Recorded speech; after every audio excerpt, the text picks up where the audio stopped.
I went to the Garden of Love and saw what I'd never seen. A chapel was built in the midst where I used to play on the green.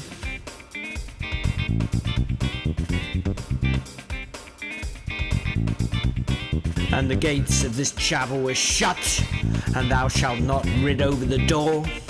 And so I turned to the Garden of Love, that so many sweet flowers bore.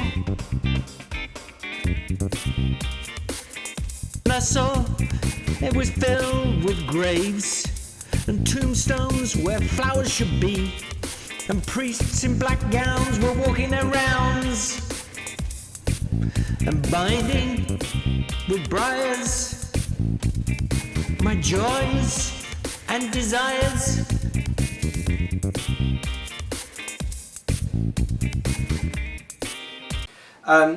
For me, this is a very important poem.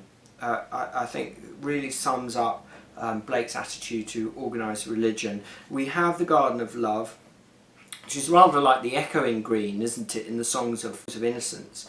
And he sees that it's been ruined because a chapel has been built there, and the chapel is shut. It's excluding the people of this place, the children probably, and it's saying, thou shalt not over the door. Basically, it's the organised religion, isn't it? The chapel represents organised religion, and organised religion which is saying thou shalt not, you shouldn't do that. It's trying to regulate people's behaviour, particularly their sexual behaviour, which we see in the last verse. And I saw it was filled with graves and tombstones where flowers should be, and priests in their gowns were walking their rounds and binding with briars my joys and desires.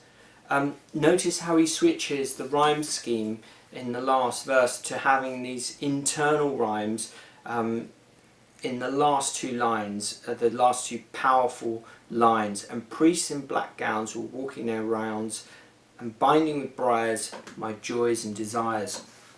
So we have the priests regulating and setting rules and codifying and saying thou shalt not to people, and saying that they're not allowed to have their joys and desires. So joy, of course, a very important word that Blake has built up a kind of sense of. He's built up a kind of context around the word joy, hasn't he? In Songs of Innocence, we've got the infant joy, which is a very powerful poem, simple poem about the joy a child feels. And we've seen in the Songs of Innocence the Nurse's Song and Echoing Green and the Shepherd all sort of represent joy as people kind of roaming free, being childlike, taking an interest and curiosity in the world, enjoying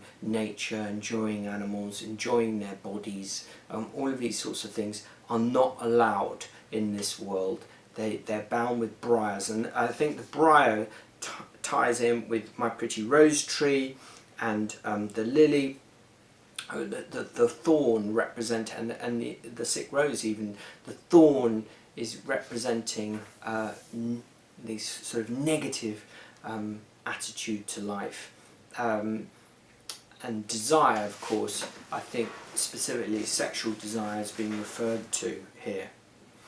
So this poem, I think, lies, for me, is one of the most important poems in the Songs of Experience, because I find myself constantly coming back to it in terms of it shows just how much Blake was against organised religion and saw it as a force of evil. You know, these priests are represented in a very negative way in their black gowns.